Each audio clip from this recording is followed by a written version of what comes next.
저는 오늘 여러분께 아주 불편한 질문 하나를 드리려 합니다. 교회를 오래 다니신 분들께 특히 드리는 질문입니다. 당신은 지금 구원받았다고 확신하십니까? 이 질문에 바로 네 라고 답하신 분들, 잠깐만요. 제가 묻고 싶은 건 그 확신이 어디서 왔냐는 겁니다. 오래 출석했기 때문인가요?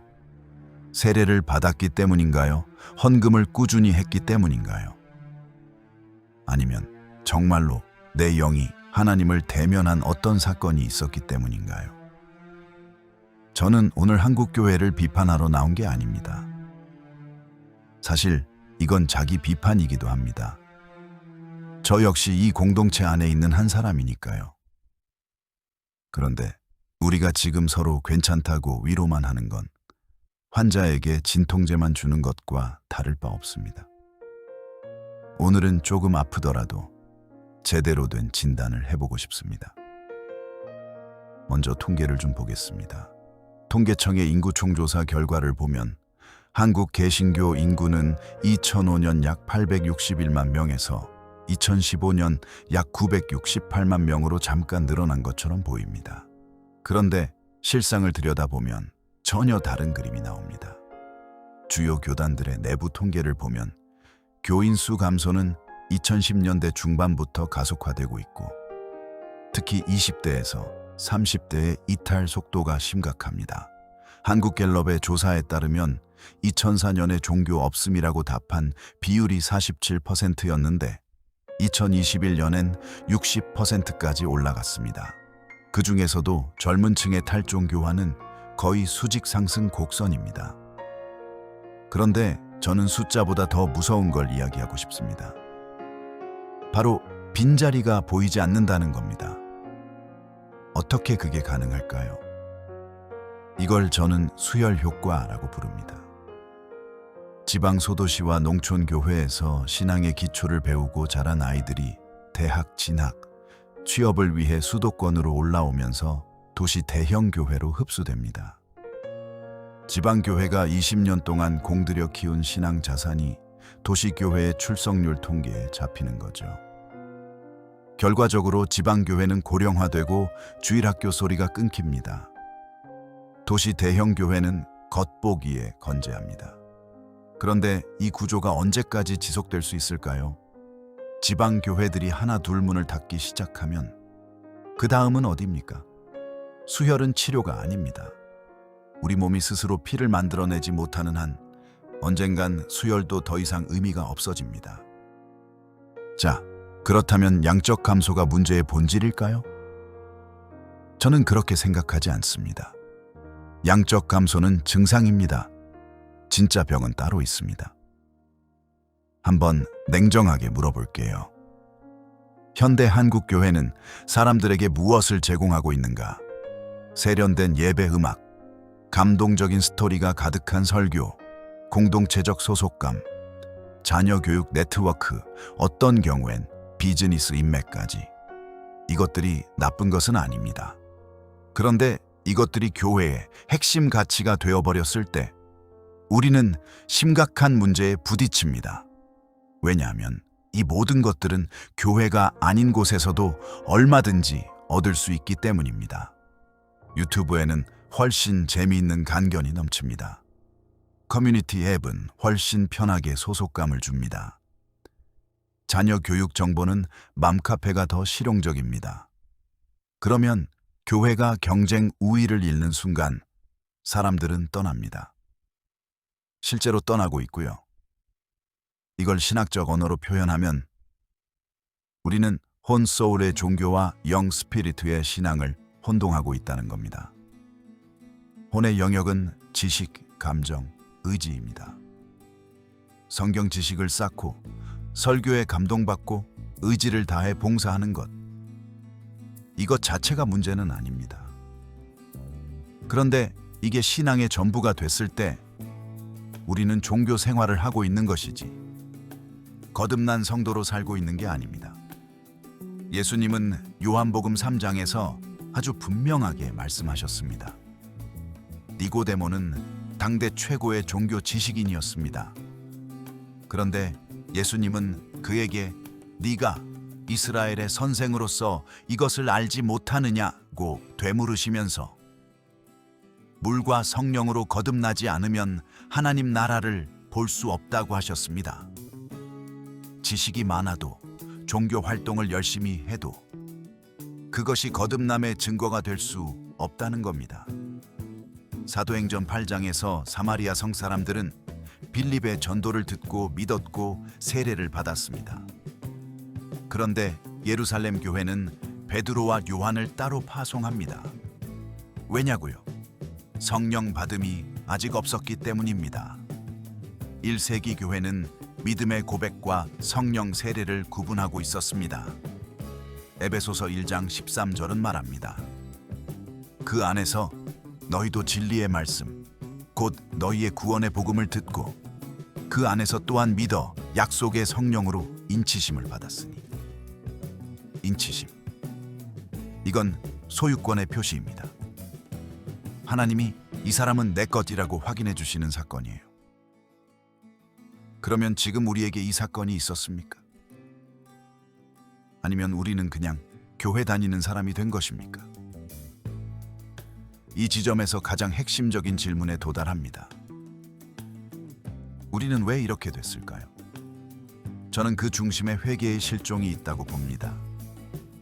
회개의 메타노이아는 단순히 죄를 고백하는 행위가 아닙니다. 헬라어 메타노이아는 마음의 방향 자체가 뒤집어지는 것을 의미합니다. 내가 중심이었던 삶에서 하나님이 중심이 되는 삶으로의 전환. 이게 진정한 회개이고 이게 없으면 거듭남도 없습니다. 그런데 우리는 언제부터인가 이 불편한 단어를 강단에서 잃어버리기 시작했습니다. 왜일까요? 구조적인 이유가 있습니다. 한국 교회의 많은 부분이 시장 원리에 종속되어 있습니다. 교회는 성장해야 하고 성장의 지표는 출석 인원입니다. 헌금 규모가 사역의 크기를 결정합니다.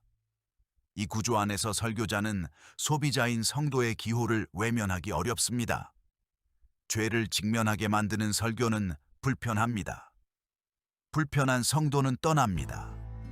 그러면 숫자가 줄어듭니다. 그래서 목회자들은 점점 위로와 격려, 동기부여의 언어로 강단을 채웁니다. 성도들 역시 공범입니다. 우리는 내 죄를 직면하게 하는 설교보다 내 잠재력을 일깨워주는 설교를 원합니다. 기도 시간보다 예배 후 식사가 더 기대됩니다.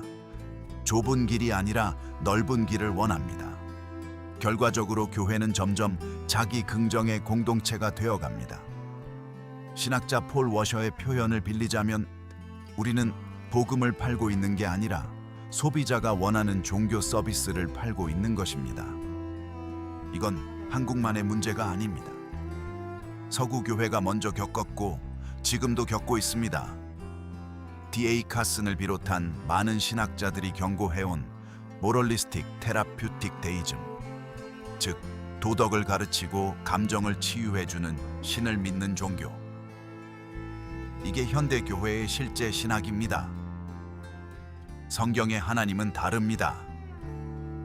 이사야 앞에 나타나셨을 때 이사야는 화로다 나여 망하게 되었도다 라고 무너졌습니다.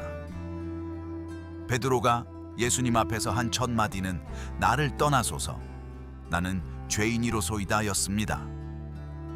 하나님을 진짜 만난 사람은 먼저 자기 죄 앞에서 무너졌습니다. 그 뒤에 회복이 왔습니다. 우리는 이 순서를 뒤집었습니다. 먼저 위로하고 먼저 안심시키고 죄에 대한 직면은 없습니다. 그러면 진짜 회복도 없습니다. 이쯤 되면 저도 스스로에게 묻게 됩니다. 그래서 어쩌라고? 저는 몇 가지 방향을 이야기하고 싶습니다. 이건 거창한 개혁 선언이 아닙니다. 아주 구체적이고 개인적인 이야기입니다. 첫째, 설교단이 아니라 자기 자신부터입니다. 교회의 문제를 지적하는 건 쉽습니다. 그런데 저는 제 자신의 신앙부터 돌아봐야 합니다. 나는 지식으로 하나님을 아는가? 아니면 존재로 하나님과 연결되어 있는가? 이 질문은 목사님을 향한 게 아니라 저 자신을 향한 것입니다. 둘째, 공동체의 질을 회복해야 합니다. 규모의 교회에서 질적인 교회로의 전환이 필요합니다. 실제로 많은 교회들이 소그룹 목회, 가정교회, 셀교회 방식으로 이 실험을 하고 있습니다. 큰 예배당에서 1000명이 함께 있는 것보다 10명이 서로의 영적 상태를 진짜로 알고 함께 기도하는 공동체가 훨씬 성경적입니다. 사도행전의 초대 교회는 가정에서 모였습니다. 셋째, 말씀 앞에 서는 훈련을 다시 해야 합니다. 소비하는 말씀이 아니라 나를 판단하는 말씀으로 돌아가야 합니다. 히브리서 4장 12 절은 말합니다. 하나님의 말씀은 살아있고 활력이 있어 좌우에 날선 어떤 검보다도 예리하여 혼과 영과 및 관절과 골수를 찔러 쪼개기까지 하며 또 마음의 생각과 뜻을 판단한다고요. 말씀이 나를 판단하게 두는 것. 이게 성경적 묵상입니다. 넷째, 기도의 언어를 바꿔야 합니다. 축복을 구하는 기도에서 하나님을 구하는 기도로, 내가 원하는 것을 목록으로 올리는 기도에서 내가 모르는 나의 죄를 드러내 달라고 구하는 기도로. 시편 21편에서 다윗은 이렇게 기도합니다. 하나님이여 내 속에 정한 마음을 창조하시고 내 안에 정직한 영을 새롭게 하소서. 이게 회개의 기도입니다. 그리고 마지막으로 가장 중요한 것, 나는 거듭났는가? 라는 질문을 회피하지 말아야 합니다. 이 질문이 불안하다면 그 불안이 오히려 출발점입니다. 고린도후서 13장 5절에서 바울은 말합니다. 너희는 믿음 안에 있는가? 너희 자신을 시험하고 너희 자신을 확증하라. 이건 의심을 부추기는 말이 아닙니다. 오히려 진짜 확신 위에 서라는 겁니다. 저는 오늘 한국 교회를 정죄하러 온 게 아닙니다. 한국 교회는 놀라운 역사를 가지고 있습니다. 1907년 평양 대부흥을 기억하십니까? 회개의 불이 타올라 사람들이 공중 앞에서 죄를 고백하고 눈물로 땅을 적셨습니다. 그 부흥은 구한말 나라가 망해가는 절망 속에서 일어났습니다. 고통 속에서 하나님 앞으로 돌아갔을 때 역사가 바뀌었습니다. 6.25 전쟁의 폐허 위에서 한국 교회는 다시 일어났습니다. 아무것도 없었지만 기도가 있었습니다. 그 기도가 교회를 세웠고 그 교회가 대한민국의 근현대사와 함께 성장했습니다. 그 유산이 지금도 우리 안에 있습니다. 그런데 우리는 지금 그 유산 위에 앉아서 쉬고 있는 건 아닐까요? 역사 속의 부흥은 항상 같은 방식으로 왔습니다. 하나님 앞에서 자신의 진짜 모습을 보는 것, 죄를 죄로 부르는 것, 그리고 그 앞에서 무너지는 것. 그 무너짐 속에서 성령께서 역사하셨습니다. 이 길은 좁습니다. 불편합니다. 세련되지 않습니다. 유튜브 알고리즘에 잘 맞지 않습니다. 그러나 이 길 끝에만 생명이 있습니다. 마태복음 7장 13절에서 예수님은 말씀하셨습니다. 좁은 문으로 들어가라. 멸망으로 인도하는 문은 크고 그 길이 넓어 그리로 들어가는 자가 많고 생명으로 인도하는 문은 좁고 길이 협착하여 찾는 자가 적음이라. 저는 여러분이 이 좁은 길 위에 서 계시길 진심으로 바랍니다. 외롭더라도 불편하더라도 이 길이 진짜 길입니다.